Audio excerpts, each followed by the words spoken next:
All right, guys. Injuries for the game. We got Jordan Watkins out. C.J. West out. Renardo Green questionable. Juwan Jennings questionable.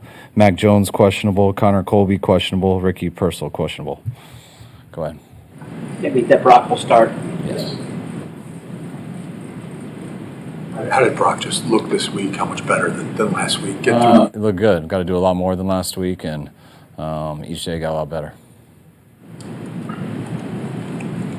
Did he almost make more progress than you had anticipated, considering he gets fully cleared on a Friday to play? Not really. I mean, that was what we were hoping for. We knew it could go either way, but the fact that we even considered him to be an emergency guy last week, just talking to him on Monday and Tuesday, and it wasn't full on Wednesday or Thursday, but you could tell it was going that direction. And as long as he woke up today feeling good, we kind of expected it. As far as the prep work that he was able to get, limited Wednesday, Thursday, and then today, feel pretty good about just his level of preparedness going into this game? Yeah, definitely. Brock's, he's always prepared. He's played in games with zero practice, and he got, for the most part, all of it this week. These guys, Juwan and Mac in particular, do you have to worry about, or you have to consider the Thursday game coming up when you're thinking about can they play this Sunday? It's in the back of your mind, but if guys are good to go and cleared by the medical staff and they feel confident, you don't really think about the next game. You got to make sure that you get the one that you're thinking about, and hopefully they'll feel good on Monday and be ready for the next Thursday game. What do you see from Demarcus Robinson, and what does he slot in? It was just good to get him back in practice this week. Obviously having a month off, guys are always rusty coming back in. I think he's done a good job staying in shape and stuff, but getting back into the football stuff, getting in and out of the huddle. Friday compared to Wednesday, I thought he came a long way, and excited to get him back out there on Sunday, get him a part of our team, and get this started with him. Mac Jones obviously did a really nice job filling in, but just what kind of a lift does it give the team having your starting quarterback back? A lot. The guys have so much confidence in Brock. They obviously had a lot of Mac before, and even having more after going through those two games with him. But just getting Brock back, just the command he has of the huddle, the confidence he gives guys around him, not only in the huddle, during the plays, and just around the building. It's always nice to have him back in there. What do you think it says about the team? I mean, again, you've had a lot of injuries already, and yet you're still 3-0. What do you think that says about the team so far? We've had a lot of guys battle. I mean, nothing's gone perfect in any of the three games. There has been a lot of good, but guys have just never wavered. All those games could have gone either way. They found a way to get it done, and I think we've got a resilient group, and you got to be even more resilient as we lose a couple more people. But I know we got those type of guys, and hopefully we can just keep getting better throughout practice and better through these experiences and games. Jacksonville has 7 interceptions. When you watch the film, are there any common denominators to how they're picking off all these passes? Yeah, I think they get pressure on the quarterback, which makes quarterbacks not always quite as sure when they let the ball go. And they got some DBs who catch the ball. I think they naturally got some good hands. And when they've got their ops, they've came through with it and made guys pay. How, in your estimation, has D. Winters improved since last year? I think he has a lot. I think D. Winters showed us a lot of flashes, and the type of player, since he's been here, he's shown us flashes of the type of player he can be. Last year we were hoping he could get into it, and he kept having so many setbacks with injuries. He had a high ankle sprain, I believe it was. It made him miss a number of weeks, and then when he came back, he kept singing it. So he was just in a little bit, out a little bit. When he got some consistency towards the end of the year, you could just see it get better and better. So we were kind of hoping this and kind of counting on what he would do this year, and just getting all the reps in OTAs, not having any setbacks, being the starter going in. Same thing through training camp without having an injury. He's gotten better each day, and that'll continue throughout the year. Warner's influence, I don't know if you could speak to this directly, but are there ways in which he's become just a better pro?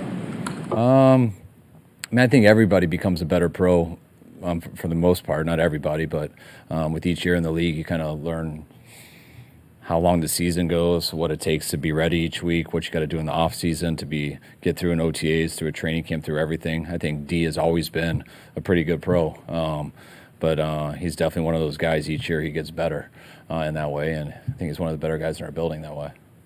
Robert created a little buzz yesterday by talking about Jacksonville's ability to diagnose tendencies, if you will. How commonplace is that every week in the NFL? And reciprocal, I'm guessing, but can you just describe how much you coaches are aware of it? Yeah, I think it's very common. I think he was trying to give him a compliment.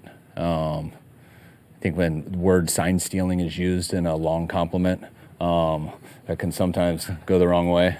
But I think he was just really good. They're good at what they do. Everyone tries to do that to a degree, so they're good at it. And I think he's more just letting them know that we know. How good are you at it? Yeah. We don't need to do that. We truly believe in being fair in every aspect. You mentioned on the radio yesterday that Cohn's really good at running the ball.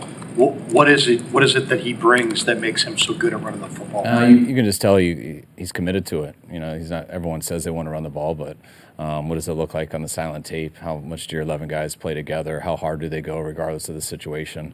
That doesn't just happen by having tough guys who just decide on Sundays they want to run the ball. It's from talking about running the ball and the importance of it, of what it is every day in the building, and you can tell they have a team that believes in it. And I saw the same thing at Tampa, and I can already see the same thing now. A few years ago, you complimented Brandon Ayuk's stamina, being on the field and not having to take very many plays off. Is Ricky up to that level yet? Where is he in terms of that facet of his game? Right now, he's probably one of the best I've seen in it. You know, his conditioning is unbelievable, and I mean, he's been one of his probably as good as it gets when it comes to that.